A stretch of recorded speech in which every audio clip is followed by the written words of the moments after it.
Assalamualaikum warahmatullahi wabarakatuh.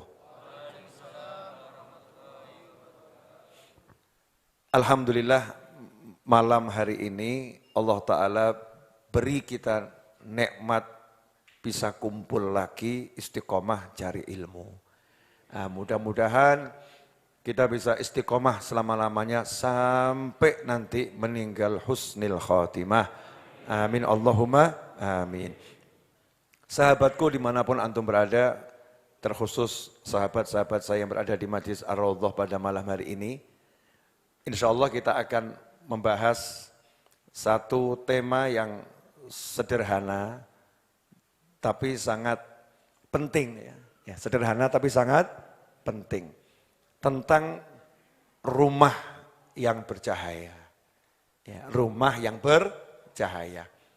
Ada satu istilah dalam bahasa Inggris kalau saya enggak salah. Ya,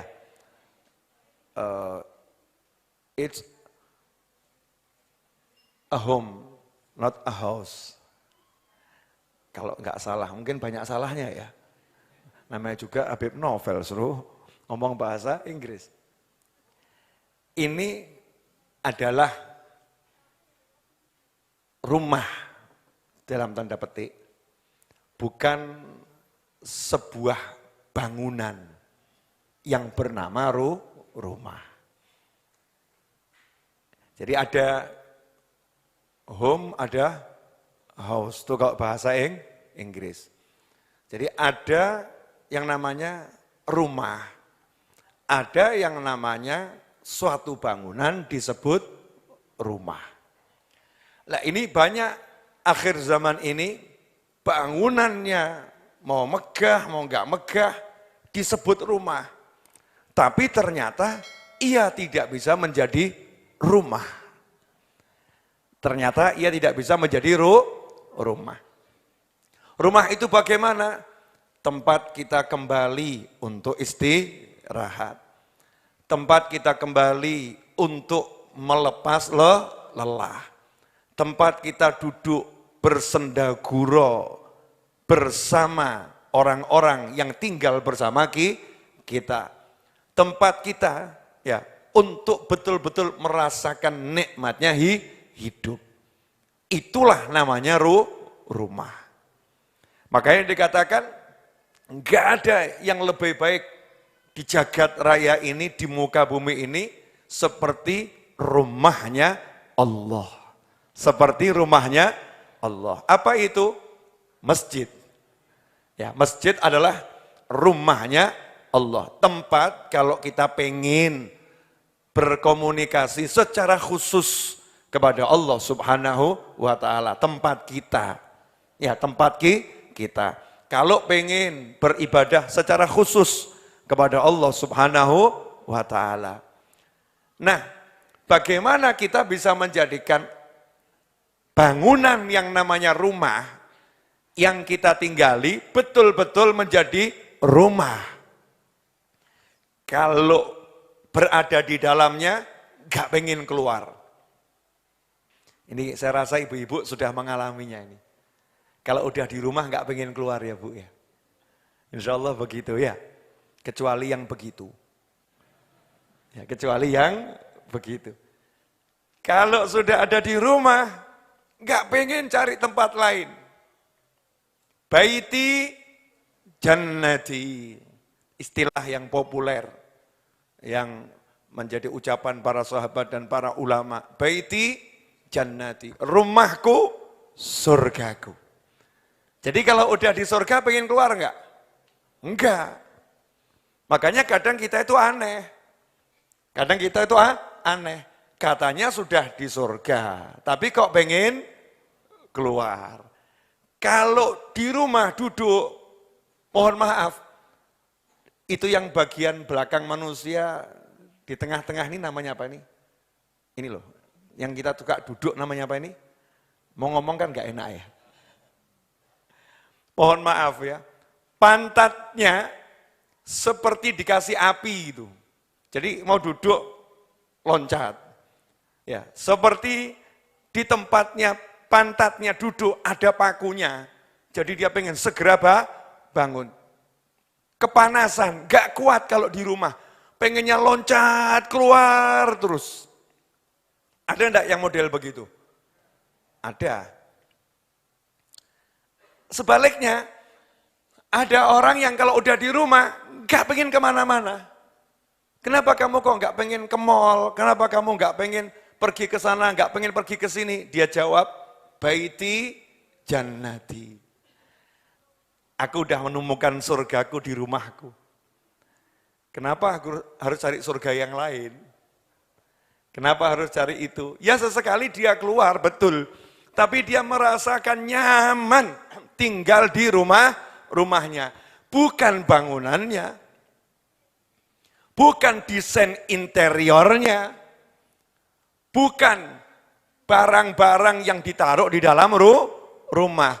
Tapi rumah itu menjadi nyaman untuknya karena sesuatu yang dilakukan oleh orang-orang yang tinggal di dalamnya. Mohon maaf pemirsa, sahabatku dimanapun antum berada, bapak-bapak sekalian, mas-mas, adik-adik, mbak-mbak, saya mau nanya boleh? Boleh ya? Orang sekarang itu kalau ngukur rumah dari bentuknya atau dari nyamannya?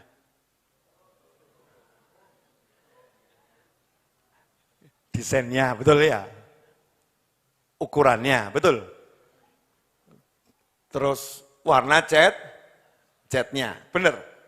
Jadi misalnya ada istri, diajak tinggal di rumah luasnya 500 meter.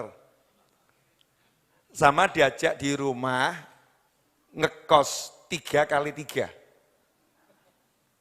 Kira-kira istrinya pilih mana? Jujur mawon. 500 meter.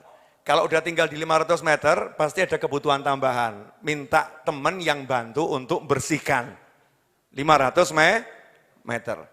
Setelah tinggal di rumah 500 meter, lihat jalan-jalan pergi rumah tetangga 1000 meter. Pengen punya enggak? Pengen. Sudah punya tempat tidur bagus, main ke rumah temannya, loh kok kasurnya lebih enak, ranjangnya lebih enak, pengen punya enggak? Pengen. Ini manusia. Jadi nyamannya itu dengan apa yang dirasakan oleh mata, dirasakan oleh telinga, dirasakan oleh fisiknya, bukan oleh ruhnya. Bukan oleh ruhnya. Sehingga kalau matanya melihat sesuatu yang dia anggap kecil, dia merasa sempit. Kalau badannya merasakan sesuatu yang dirasa keras, dia merasa sakit. Tidur kok sakit semua. Sementara sahabat Nabi Muhammad sallallahu alaihi wasallam rumahnya berdiri langsung nyentuh kepalanya ke atapnya, nyamannya luar biasa. Sementara sahabatnya Nabi Muhammad sallallahu alaihi wasallam tidur di lantai yang lantainya itu pasir setiap hari, nyamannya luar biasa. Sementara gurunya para sahabat, pemimpinnya para sahabat dan pemimpinnya kita semua, baginda Muhammad sallallahu alaihi wasallam tidur ranjangnya itu tempat tidurnya, alasnya itu, kasurnya itu, isinya pelepah kurma, sehingga membekas di pipi Nabi Muhammad SAW. Tapi beliau merasakan nyamannya luar biasa. Why? Kenapa? Begitu berbeda kita yang mendapatkan kenyamanan fisik yang lebih dari sahabat, lebih dari kehidupan di zaman Nabi Muhammad SAW, tidak pernah bisa merasakan kenyamanan di rumahnya sendiri. Ding, ding, ding, ding, ding, ding. Ya. Why? Apa yang salah? Ya apa yang salah? Makanya sekarang ini kita perlu meriset diri kita sehingga hidup itu enak. Yang namanya enak, gak perlu rumah besar. Yang namanya nyaman, gak perlu interior yang luar biasa. Meskipun kalau rumahnya besar, manfaatnya banyak, ya insya Allah nambahnya nyaman. Kalau interiornya bagus, ya itu nambahnya nyaman. tapi nyamannya enggak bergantung sama semua itu, bukan itu. Ya bukan itu. Nah ini akan kita bahas. Gimana menjadikan rumah mungilmu menjadi surgamu. Apalagi rumahnya besar 5.000 meter, Majlis Ar-Raudhah. Nah ini teman-teman sudah tinggal di Majlis Ar-Raudhah, Ustaz Izni ya, tinggal di Majlis Ar-Raudhah. Pusing.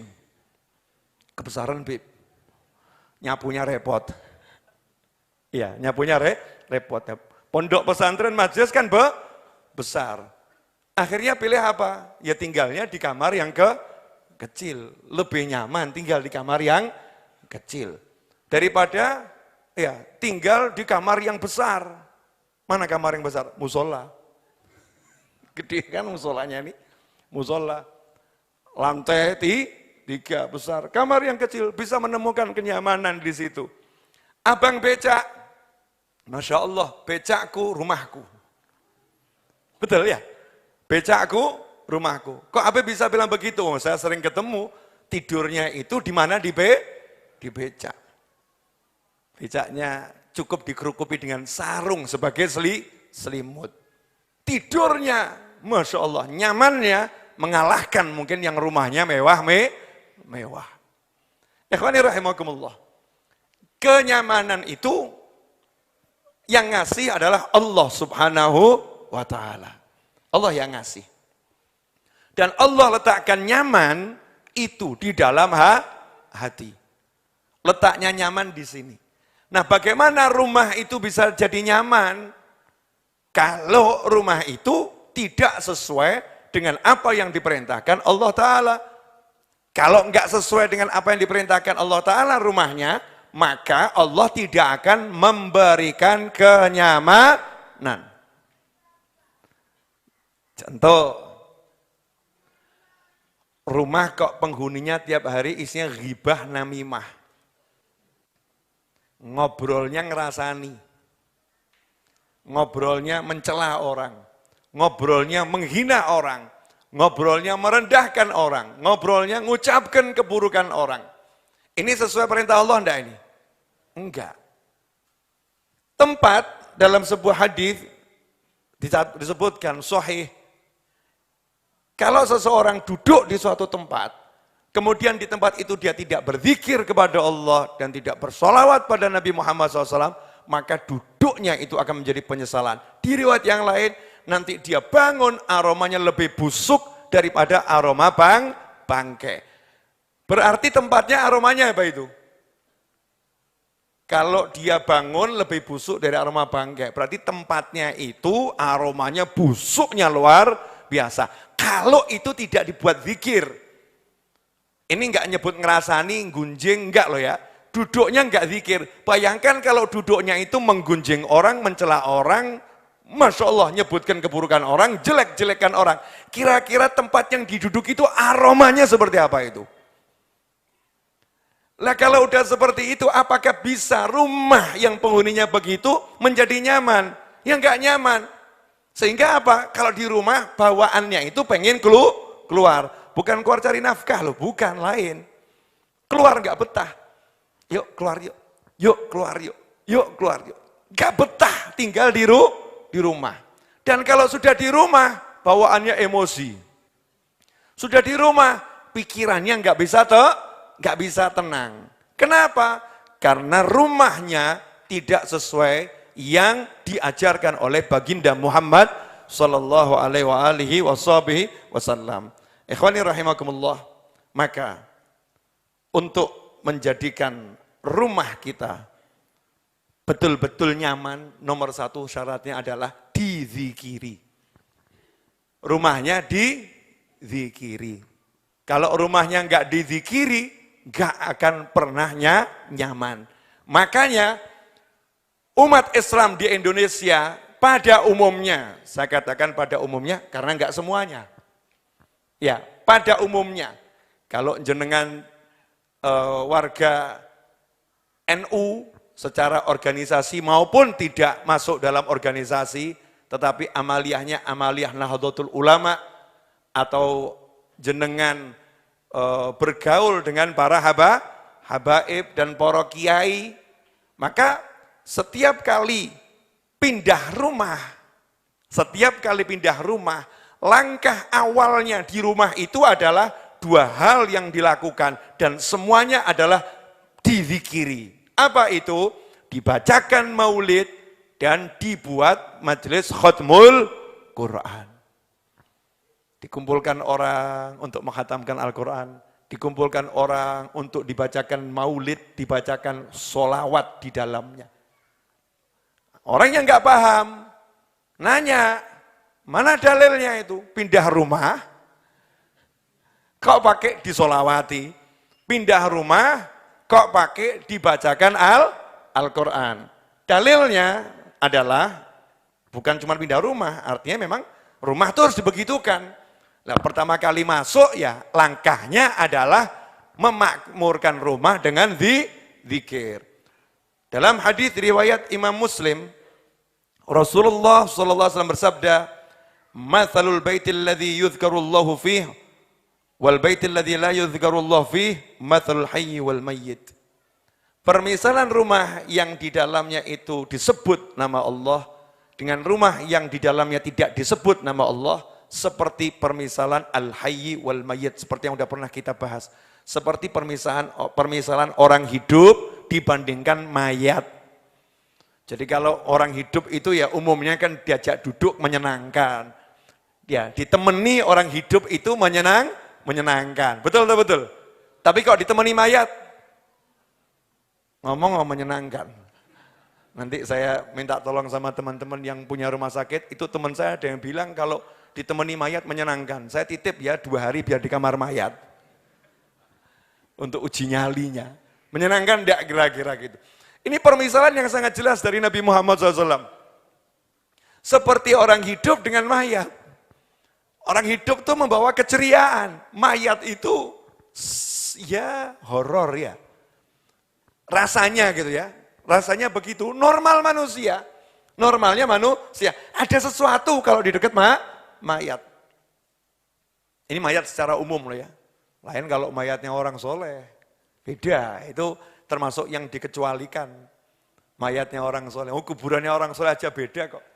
Jangan kau nggak percaya itu masuk ke pemakamannya Sunan Kalijogo, pemakamannya Sunan Kudus, pemakamannya Sunan Ampel. Oh, itu di dalam kok rasanya nikmatnya luar biasa, nggak ada serem-seremnya. Betul ya? Mau jam 1 malam sendiri di situ ya nyaman-nyaman saja. Kenapa? Karena mayatnya nggak jadi mayat. Ya, lebih hidup daripada yang hidup. Balhum ahya.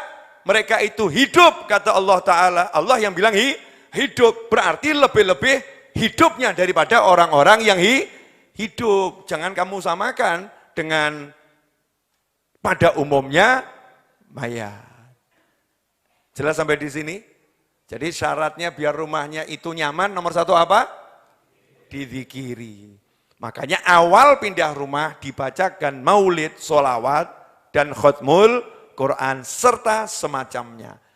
Dan setelah itu berkesinambungan. Harus ada zikir di rumah. Harus ada zikir di rumah. Lah yang terjadi akhir zaman ini, zikir di rumah itu hampir hilang. Dulu saya masih kecil, saya masih ingat kalau di Kecamatan Pasar Kliwon, ya Kecamatan Pasar Kliwon, itu kalau lewat ke rumahnya warga Pasar Kliwon sini, itu dari rumah itu terdengar kalau maghrib sampai isya itu ya, kita misalnya habis maghrib mau pulang, nanti isya balik, nah itu lewat rumahnya masyarakat terdengar suara Rotibul Haddad dibacakan itu. Ya. La ilaha illallah, la ilaha illallah. Itu terdengar dari rumah-rumah. Tapi coba jenengan sekarang keliling kampung, maghrib sampai isya. Yang terdengar apa? Saya enggak mau suudzon. Ya, buktikan sendiri.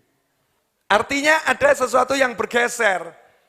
Kebiasaan zikir berjamaah di rumah itu sudah mulai hilang. Saya enggak mengatakan enggak berzikir, tapi yang tadinya zikir berjamaah yang indah itu hilang. Maka rumahnya ya sudah enggak akan nyaman kalau seperti itu. Tempat kumpulnya siapa itu? Kalau rumah nggak dizikiri, tempat kumpulnya siapa? Ya, berarti yang kumpul di situ, bukan saya yang ngomong loh tadi ya.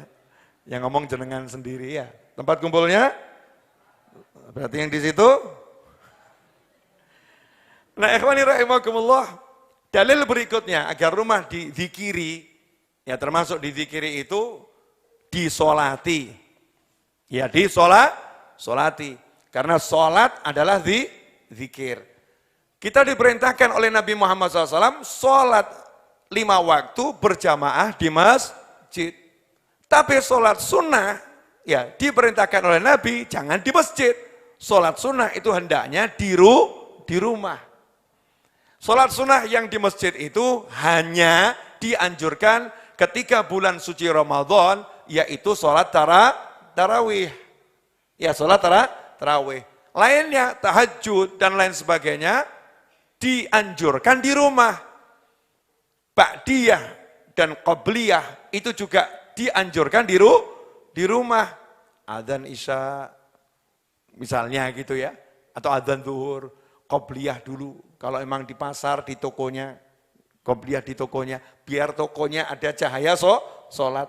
Setelah itu jalan, ya masuk masjid tahiyatul masjid, kemudian duduk nunggu qomat, kemudian qomat, sholat fardu. Setelah itu ba'diyahnya pulang ke rumah, ba'diyahnya di rumah. Begitu yang sebetulnya itu disunnahkan oleh Nabi Muhammad SAW untuk memperbanyak sholat sunnah di mana? Di rumah. Tapi ulama mengatakan, lah kalau kamu udah paham kalau pulang nggak bakal sholat, ya udah paham kalau pulang nggak bakal sholat, ya sudah, qobliyah dan ba'diyahnya di masjid saja. Nanti di rumah sholat yang lain. Makanya kalau nyimak pengajian saya sampai tuntas, jangan giliran depan dipotong, ya nanti akhirnya salah paham, akhirnya gagal paham. Lanjut. Dalam hadis riwayat Imam Muslim, Nasa'i dan Tirmidzi dari sahabat Abu Hurairah radhiyallahu taala anhu, anna Rasulullah SAW qala la taj'alu buyutakum maqabir inna syaitan yafirru minal bait alladhi tuqra'u fihi suratul Baqarah. Ya, ini disebutkan oleh Abu Hurairah radhiyallahu anhu bahwasanya baginda Muhammad SAW menyatakan dalam riwayat Muslim, Nasa'i dan Tirmidzi, jangan jadikan rumahmu seperti pemakaman-pemakaman yang ada. Pemakaman yang ada itu ramai atau sepi? Sepi kan umumnya, kecuali hari ziarah ya. Sepi, sunyi. Jangan jadikan rumahmu itu sunyi dan menakutkan seperti pemakaman. Iya, jangan jadikan rumahmu sunyi dan menakutkan seperti pemakaman. Karena sesungguhnya setan itu akan lari meninggalkan rumah yang di dalamnya dibacakan surat Al-Baqarah. Ya, dibacakan surat Al-Baqarah. Di riwayat yang lain, yang di dalamnya dibacakan Al-Quran. Setannya akan lari. Artinya apa? Kalau pengen rumahmu nggak seperti kuburan, yang sering dibacakan Al-Quran. Kalau rumahnya sering dibacakan Al-Quran, nggak akan jadi seperti kuburan. Rumahnya hidup. Gimana ya, kalau bahasa Jawa itu ada ini kalimat yang pas. Bahasa Indonesianya apa kira-kira, nanti saya tolong dibantu ya. Saya ini sudah lama nggak berbahasa Indonesia soalnya. Ya, seringnya bahasa Jawa kalau urusan begini-begini ya, lebih pas gitu. Suwung itu artinya apa? Hah? Lain, bukan kosong. Sepi, kosong, sunyi, betul ya? Biasanya kalau suwung itu auranya enak atau enggak enak? Enggak enak ya? Kenapa kalau suwung enggak enak? Enggak ada orang. Betul? Enggak ada orang. Kosong, enggak ada kegiatan, senyap, sepi, sunyi. Enggak ada siapa-siapa di situ. Rumahnya suwung. Kalau kita masuk di rumah yang suwung, yang kosong, yang sunyi, yang sepi, rasanya gimana itu? Rumah lama enggak diisi, penghuninya pergi misalnya keluar kota 2 minggu, enggak ada yang ngisi di situ. Terus kita masuk ke sana, rasanya gimana? Enak enggak? Enggak enak. Ada yang merinding, ada yang buat orang merinding juga. Enggak enak rasanya. Lah itu baru rumah, ditinggalkan penghuninya sekian lama, auranya tidak enak. Auranya enggak enak. Nah jangan jadikan rumahmu seperti itu gitu loh. Jadikan rumahmu itu berenergi, jadikan rumahmu itu punya aura yang positif, yang menyegarkan. Caranya bagaimana? Bacakan Al-Quran. Nah ini jadi masalah, bacanya cuma Ramadan. Di luar Ramadan nggak ngaji di rumahnya. Makanya pinternya ulama-ulama terdahulu, terdahulu. Dibuatkan majelis yasinan. Buatkan majelis apa? Yasinan. Yang nggak paham, nanya lagi, mana dalilnya? Kanjeng Nabi nggak pernah ngajari yasinan, Masya Allah. Diajak masyarakat untuk keliling baca surat Yasin. Dari satu rumah pindah ke rumah yang lain. Biar apa? Biar rumah-rumahnya masyarakat satu kampung itu setiap hari terdengung suara Al-Quran. Kalau yang baca satu aja setannya lari. Nah kalau yang baca yasinan 50 orang kira-kira bagaimana itu? Bisa dipahami? Wah ini semakin semangat yasinan kelihatannya ya. Besok buat majelis yasinan kampung A, dibuat gitu ya. Habib katanya orang usah ngurusin yang katanya. Ini kata Habib Novel. Habib Novel ngomong begini, tadi udah jelaskan apa hadisnya. Simak kajiannya. Jadikan rumahmu ada suara Al-Quran di situ. Lah yang pinter lebih lagi, ya, ini kan nggak semua orang mampu. Dia jadikan rumahnya majelis TPA. Masya Allah, garasinya tiap hari ada pendidikan Al-Quran. Modalnya bagaimana? Dia cari guru ngaji satu, kemudian dia gaji, kemudian dia kumpulkan tetangganya. Yuk belajar ngaji di rumah saya. Modal duit nggak seberapa, setan lari dari rumahnya. Masya Allah. Cerdas atau nggak cerdas tuh? Cerdas.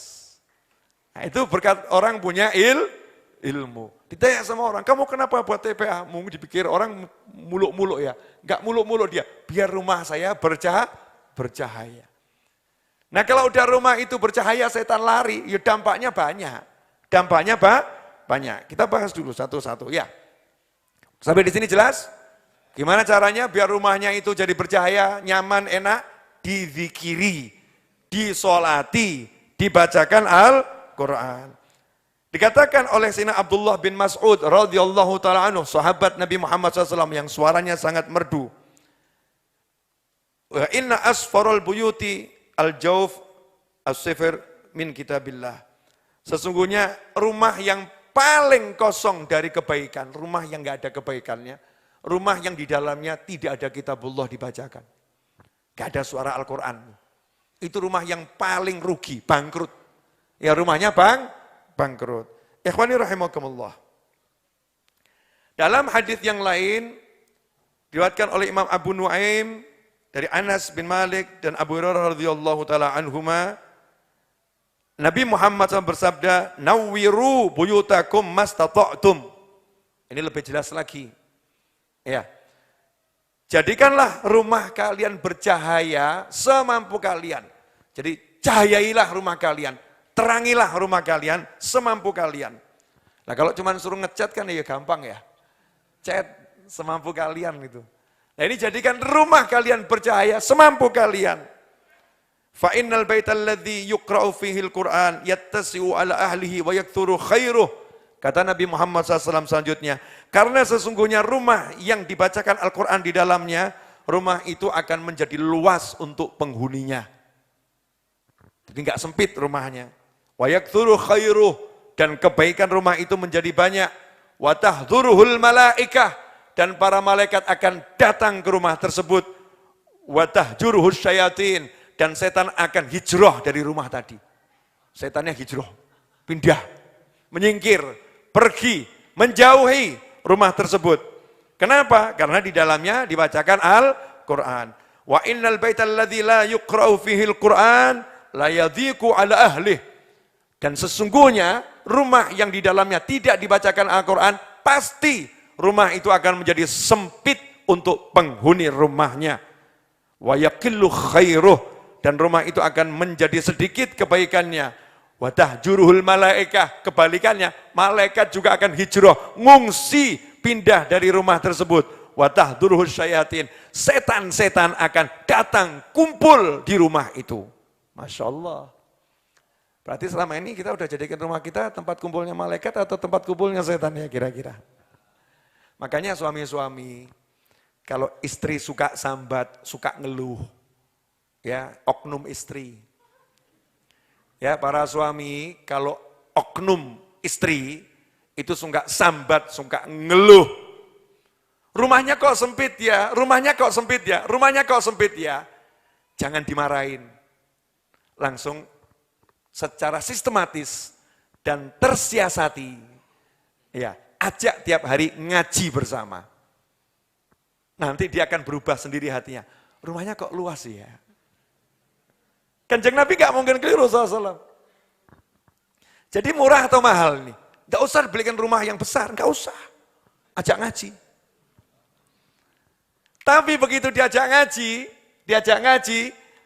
rumah itu akan menjadi luas, luas. Menjadi luas itu maknanya banyak. Sempit terasa luas, sempit nanti akhirnya menjadi luas. Allah akan kasih rumah yang lebih luas. Amin. Buktinya Majelis Ar-Raudhah. Tiap Jumat diajak baca Yasin. Betul. Di sini kan tiap Jumat malam diajak baca ya Yasin. Maghrib sampai Isya tadarus Al-Quran. Dibuat sholawat. Buat ta'alum, buat ta'lim. Itu tadinya sempit. 4 kali 5. Berubah jadi 525. Ditambah lagi 1.200. Iya. Ditambah lagi 1.000. Tambah lagi 1.000. Tambah lagi 1.000. Bahkan sekarang udah loncat sampai lintas daerah dari Solo sampai ke Karanganyar, Tawangmangu, itu kan ya tambah luas. Kenapa? Bacakan Al-Quran. Bacakan Al-Quran. Cintai Al-Quran. Jadikan tempat kamu berada di situ memang yang kamu cintai adalah suara Al-Quran. Gampang atau susah ini? Gampang, tapi kamu jangan pokil. Pokil itu apa itu? Curang ya. Apa? Ya pemenah gue. Bahasa Sanskerta itu. Bahasa Indonesianya pokil apa? Bukan curang, lebih ada lagi yang pas itu. Licik. Kamu jangan licik. Ya. Jangan licik. Terus kamu beli TV besar, sound system gede, ya pakai Spotify, ya YouTube, setel ngaji tiap hari. Kamunya tidak. Sibuk main game. Wah. Bukan seperti itu. Gerakkan lidah kita, keluarga kita untuk membaca Al-Quran. Kalau style Spotify, YouTube dan semacamnya, enggak apa-apa, tapi dengarkan. Ini enggak dirungokno ya ora, sibuk nonton tayangan yang lain sambil pakai headset di telinganya. Tonggone ben kebribenen gitu ya. Setannya ben pindah gitu ya. Nah, ternyata setannya dia sendiri. Enggak mau dengarkan bacaan Al-Qur'an. Ini karena naudzubillah min dzalik. Ngaji ayo. Ya, ayo ngaji. Ayo zikir, ayo sholawat di rumah kita masing-masing. Kadang-kadang itu kita mirisnya, kita suka ke tempat lain, tapi nggak suka ke tempat kita sendiri. Semangat kalau diajak sholawat di alun-alun, tapi nggak semangat diajak sholawat di kamarnya sendiri. Lu bagus, mau sholawat di alun-alun bagus atau nggak bagus? Bagus. Cuman sayang, alun-alunnya bercahaya, kamarnya gelap gulita. Mestinya bagaimana? alun-alun disolawati, rumah lebih harus disolawati. Makanya saya sekarang ini, kalau ada orang ngundang saya untuk pengajian, banyak yang belum saya jawab gitu ya. Karena saya itu punya peraturan baru. Peraturannya apa? Satu, pengajiannya kalau tidak di masjid, di rumah. Saya maunya itu. Pengajiannya di masjid atau di rumah. Kalau di kampung bagaimana, Beb? Ya berarti itu di rumah kan ya. Cuman dia paling kan lebar keluar kampung, di rumah. Artinya yang buat acara itu memang rutin punya majelis di rumah. Atau di masjid. Ya, karena kalau di masjid itu lain. Tempat kumpulnya malah malaikat. Yang datang itu ya insya Allah betul-betul niat cari ilmu. Dan adabnya lebih bisa kita atur. Itu kalau saya. Karena usia udah semakin tua. Ya usia udah semakin tua. Kalau yang masih muda-muda, oke lah dimanapun silahkan. Kalau seperti saya ini udah tambah umur. Ya sengaja saya belum semiran biar kelihatan semakin tua. Sesekali biar dirinya sadar dan yang lain sadar juga. Nah, lanjutkan. Dalam hadis yang lain dari Sayyidatuna Aisyah radhiyallahu taala anha, al-baitul ladzi yuqra'u fihi al-Qur'an yatara'a li ahli sama' kama tatara'a an-nujumu li ahli al-ard. Wah ini. Rumah yang di dalamnya dibacakan Al-Qur'an, rumah itu bercahaya.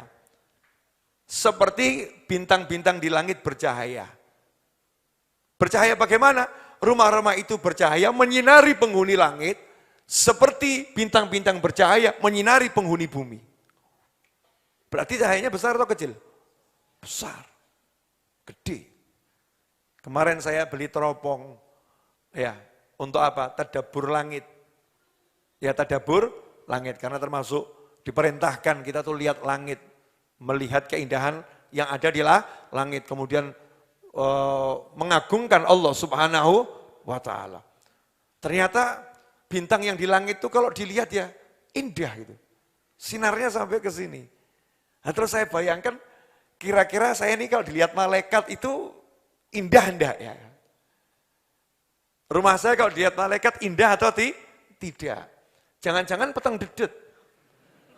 Nah kalau gelap gulita lah mbok teropongnya regane pira gak ketokan betul ya. Yang bisa ditangkap teropong itu yang di langit karena bercahaya. Kalau nggak bercahaya susah kan ya. Susah ditangkap karena yang ditangkap cahayanya. Yang ditangkap adalah cahayanya. Makanya permisalan yang disampaikan Nabi Muhammad SAW ini sangat luar biasa. Menyinari langit seperti bintang menyinari bumi. Kalau di dalamnya dibacakan Al-Quran. Bahkan dalam riwayat yang lain, itu diceritakan kalau ada orang itu ahli Quran, rumahnya itu menjadi bercahaya luar biasa.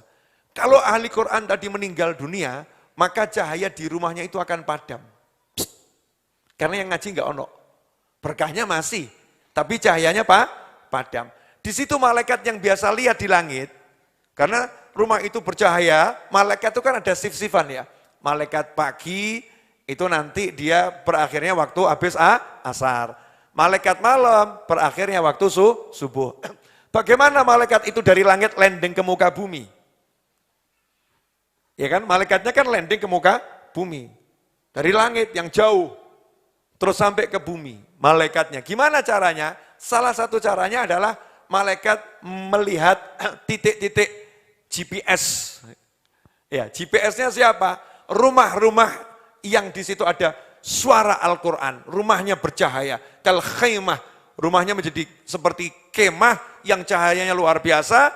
Dilihat malaikat dari langit, itu menjadi petunjuknya malaikat. Itu yang harus didatangi. Landing ke sana.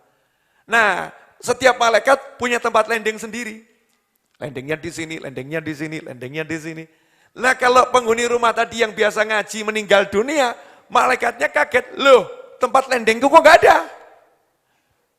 Kok cahayanya gak ada? Berarti yang bersangkutan meninggal dunia. Langsung malaikat mencari di mana jenazahnya akan disolatkan. Sehingga jenazahnya disolatkan oleh malaikat, rohnya dikawal malaikat, diantarkan ke surganya Allah Ta'ala. Masya Allah. Nah kita ini pengen yang mana ini? Udah tua-tua begini nih, mikirnya akhirat gitu. No J6 ya mikir akhirat. Karena ya hidup ini ya mikir akhirat. Akhir kita kan ke sono. Jangan mikir yang di sini, acak-acak ini. Ya, dunia ini ya awakmu nang dunia ki kayak pitik itu loh. Kayak pitik itu kalau keluar dari kandangnya cari makanan nyeker-nyeker gitu kan ya. Nyeker. Kira-kira kotor atau enggak kotor? Kotor. Ya tetap dapat makanan, tapi banyak hal yang enggak enak. Mau enak di sana. Jadi biar nanti hidupnya di sini enak, jangan seperti pitik. Jangan seperti ayam. Enggak usah pakai nyeker-nyeker, tapi tetap nyeker. Gimana caranya? Episode berikutnya. Oh iya, masuk semua dibahas semalam gitu ya. Sabar. Lanjut. Oh ini belum selesai. Alhamdulillah, 42 menit sudah saya berbicara. Kata netizen, 42 menit daging semuanya. Oh iya, loh ini semua sabda Nabi Muhammad SAW, betul kan ya?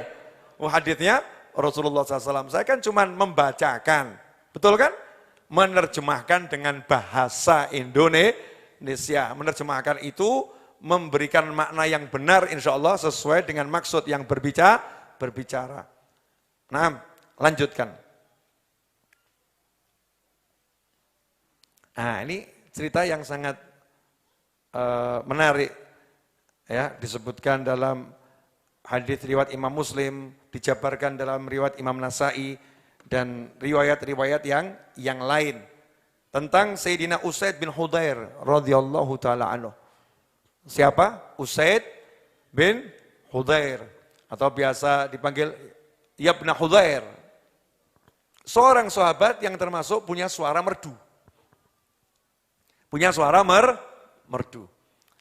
Usaid bin Hudair radhiyallahu taala anhu, kalau dalam dalam hadis riwayat Muslim, kana rajulun yaqra'u surat al-kahf wa indahu farasun marbutun bisyatanain fataghashadhu sahabah faja'alat taduru wa tadnu wa ja'ala farasuhu yanfiru minha falamma asbaha atan nabiyya fadzakara dzalika lah faqala tilka sakinah tanazzalat lil Qur'an rawahu Muslim. Kemudian kalau di riwayat yang lain, ini saya ceritakan saja karena kok dibaca panjang nanti ya, singkatnya gitu. Jadi ada seorang sahabat, di riwayat Muslim tidak disebutkan namanya, tapi kalau kita baca syarah hadisnya, baik tentang Muslim ini atau hadis yang lain, sahabat tadi adalah Usaid bin Hudair radhiyallahu taala anhu. Beliau punya rumah kecil, ya punya rumah kecil dan punya anak yang masih balita namanya Yahya. Anak masih balita namanya Yahya.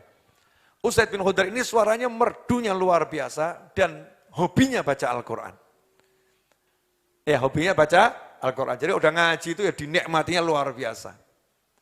Seneng sama baca Al-Quran. Suatu malam beliau membaca salah satu surat, ada yang mengatakan di riwayat Muslim surat Al-Kahf. Di riwayat yang lain bukan surat Al-Kahfi. Artinya ada surat yang dibaca, ayat Quran yang dibaca. Nah ketika membaca surat Al-Kahfi atau surat yang lain tersebut, ya tiba-tiba kuda yang ada di dekatnya. Jadi kudanya itu parkirnya juga di kamarnya gitu ya. Karena nggak punya garasi. Ya nggak punya garasi. Dalam syariat Islam itu kan sebetulnya kita itu kan tidak boleh parkir di jalan umum yang mengganggu kepentingan umum. Enggak boleh. Ya, di jalan umum yang mengganggu kepentingan umum, enggak boleh. Jadi kalau punya mobil ya harus punya garasi. Ya kecuali kalau warga mengizinkan. Ya, warga mengizinkan. Nah, itu diizinkan. Tapi kalau enggak diizinkan warga, maka dalam syariat Islam itu tidak boleh. Itu indahnya syariat Islam mengatur kehidupan bermasyarakat. Nah, sahabat gak punya kandang khusus buat kudanya, ya diparkirkan di dalam itu. Nah anaknya lagi tidur balita. Usaidnya bin Hudair tadi baca Al-Quran. kudanya tiba-tiba meringkik-ringkik, melonjak-lonjak, loncat-loncat kakinya. Ojo ngomong mirip ya. Seperti itu kudanya. Gitu ya. Akhirnya berhenti Usaid bin Khudair. Kalau berhenti ngaji, ya ngawasi kudanya tuh. Ada apa ini kan berhenti. Tenang kudanya, baca lagi, loncat lagi. Akhirnya khawatir nanti anaknya kalau keinjak kuda. Nah, iseng-iseng gitu mau cari tahu ada apa sebetulnya ya. Ya ada apa sebetulnya. Biasanya kuda itu kan instingnya kuat. Jadi kalau dia meringkik, loncat, ada bahaya akan datang atau ada sesuatu. Maka lihat ke langit. Nah saat itu yang dilihat ada seperti payung ya, seperti cahaya seperti payung. Mungkin jenengan kalau di film-film itu ya mungkin dari belajar hadis ini. Nah, di film-film itu kan yang namanya pesawatnya alien itu apa itu? Bentuknya apa? Piring terbang, onok lampunya akeh gitu kan ya? Ya bentuknya emang begitu. Dalam hadis ya bentuknya seperti itu. Terus nggak ngomong alien, yoga. Ya, UFO enggak. Mau sahabat kok. Mendekat. Jadi cahaya itu mendekat. Kalau dibacakan Al-Qur'an mendekat, berhenti naik. Tapi karena takut kudanya nanti nginjak anaknya berhenti. Besok paginya kan sholat subuh di masjid bersama Nabi Muhammad sallallahu alaihi wasallam. Maka cerita kepada Nabi Muhammad sallallahu alaihi wasallam. Maka Rasul pun mengomentari kisahnya tadi dengan kalimat, ini beberapa hadis saya gabung jadi satu ya. Iqra ya ibn Khudair, Iqra ya ibn Khudair. Jadi Nabi seakan-akan lagi mendengarkan kisah tersebut, seakan-akan Rasul lagi berada malam hari di rumahnya Usaid bin Khudair, ya. Tapi Usaid bin Khudairnya berhenti ngaji, seakan-akan seperti itu.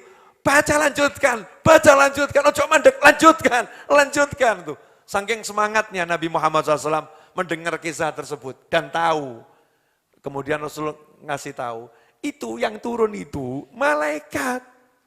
Yang turun itu malaikat as-sakinah, malaikat yang khusus untuk majlis ilmu, majlis dzikir, namanya as-sakinah, malaikat yang bawa ketenangan. Dia datang karena mendengarkan indahnya suaramu membaca Al-Quran. Kalau kamu terus ngaji, ada lanjutannya. Kalau kamu terus ngaji, terus membaca ayat Al-Quran tersebut dengan suara yang merdu, malaikat datang, maka Rasul mengakhiri, walau qara'ta la'asbanna suyanduruna ilaihim. Kalau kamu terus ngaji, maka besok pagi-pagi seperti ini, masyarakat akan bisa melihat malaikat berada di jalanan tadi itu. Bisa kelihatan oleh manusia dengan kasat mata. Masya Allah. Tapi ngaji ini sing penak. Wis suaranya gak penak, bengak-bengok. Ya malaikatnya ya datang, tapi ya malaikatnya kurang bersemangat ya kalau suaranya enggak bagus. Sebetulnya setiap orang kan punya suara bagus, asal mau belajar. Nada yang sesuai. Ya, yang sesuai dengan bacaannya. Tapi bagus tuh bukan bagus cuman didengar telinga, bagus secara rohani. Nah, dan juga suara yang merdu itu akan membuat Nabi Muhammad SAW ikut mendengarkan.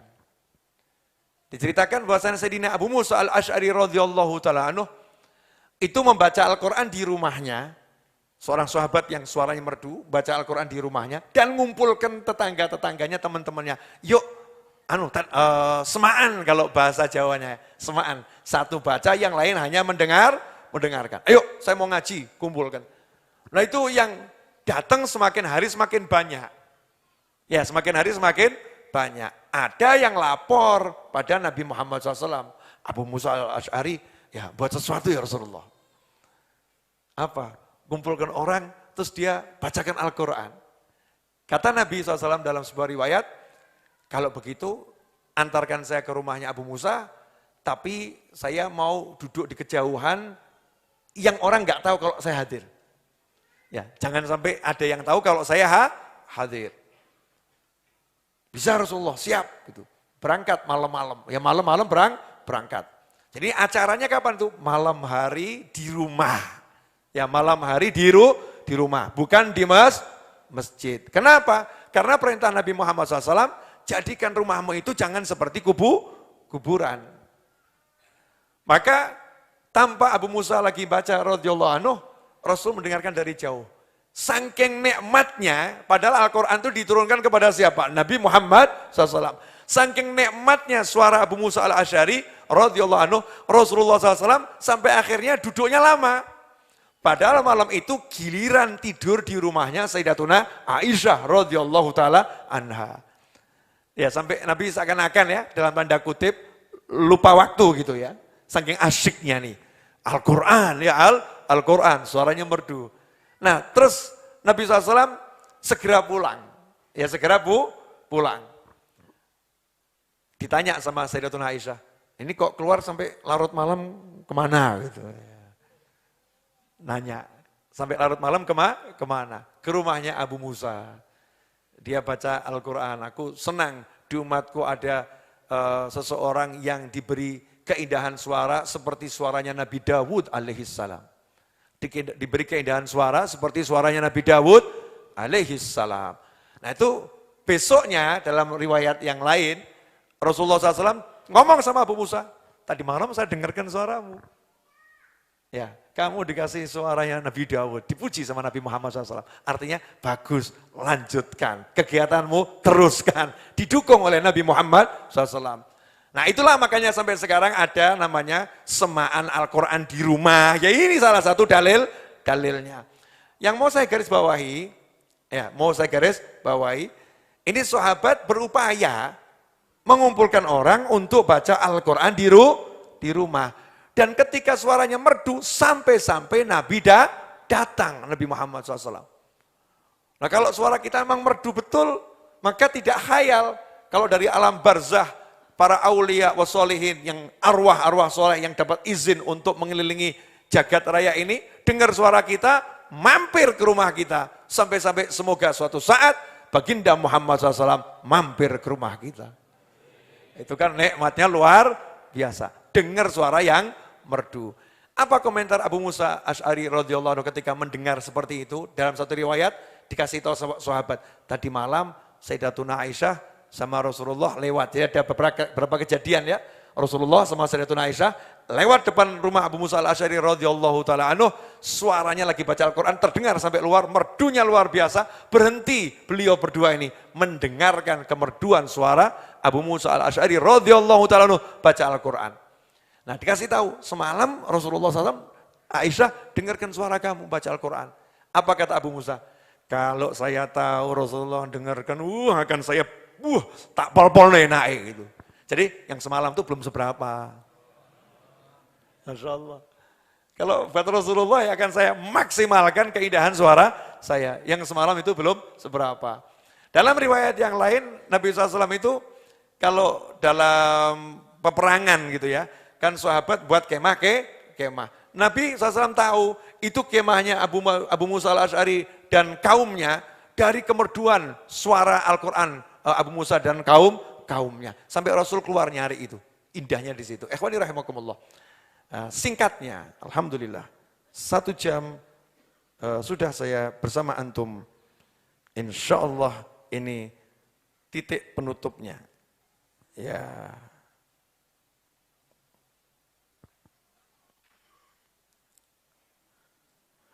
Man shalla minkum bil lail falyajhar bi qiraatih fa innal malaikata tusalli bi salatih wa tastami' li qiraatih wa inna mu'minil jin alladzina yakununa fil hawa wa jiranahu ma'ahu fi maskanihi yusalluna bi salatih wastami'una li qiraatih wa annahu yantaridu bi jahrih fi qiraatih an darihi wa anid dur allati haulahu fusakul jin wa maradatus syayatin. Nah, ini disebutkan dalam riwayat Bazzar dari Mu'adz bin Jabal radhiyallahu ta'ala anhu, Nabi bersabda SAW, barang siapa di antara kalian sholat di malam hari, ya sholat di malam hari, hendaknya sholatnya dengan suara keras. Baik itu sholat di rumah atau di masjid, sendiri maupun berjamaah. Sholatnya dengan suara keras. Kadang kita kalau sholat maghrib misalnya nih, sendiri di rumah, terus pelan-pelan. Walaupun sendiri disunahkan suaranya keras. Kenapa? Karena ketika dia membaca Al-Quran dalam sholatnya dengan suara keras, malaikat itu akan ikut sholat berjamaah bersamanya. Dan jin-jin yang beriman juga akan ikut sholat berjamaah bersamanya. Yang ada di hawa, di udara, maupun yang ada di rumah tetangganya. Dengar ada suara Al-Quran, ngungsi dulu, kumpul, ya, ikut. Ya mungkin tonggoni turu kan ya. Nah, tetangga tidur nih kok ada yang tahajud, ada apa ya, kumpul semua tuh. Malaikatnya kumpul di situ buat soft, ya buat soft. Dan setan-setan ya, dan setan-setan yang ada di rumah itu, jin-jin yang jahat yang ada di rumah itu, ataupun di rumah tetangganya akan menyingkir karena dengar suara dia membaca Al-Quran. Jadi kalau kita ngaji di rumah kita itu membantu ngusir setan di tonggo. Tergantung radiusnya, semakin hebat bacaannya, semakin terusir setan.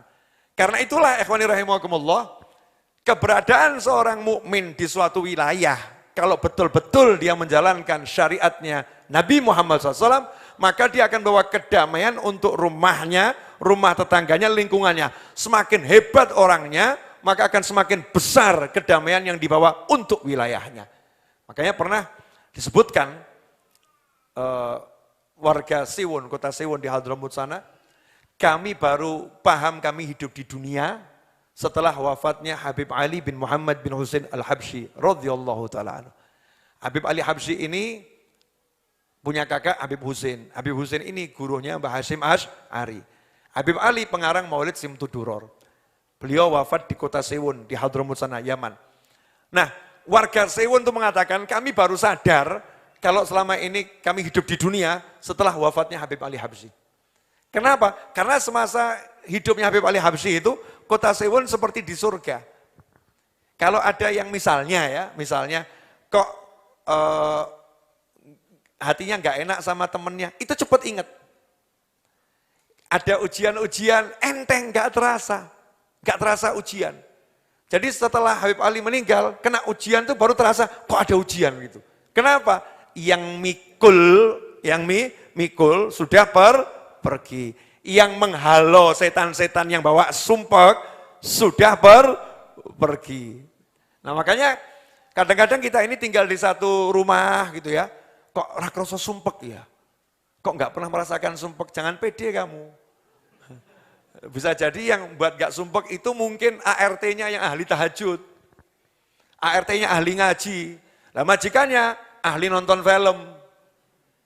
Ya, majikannya ahli nonton film. Beruntung punya pembantu ART karyawan yang hidupnya baca Al-Quran. Hidupnya sholat. Hidupnya sholawat. Sehingga rumahnya itu yatanawar, bercahaya, berkat punya penghuni yang semacam itu. Ikhwani rahimakumullah.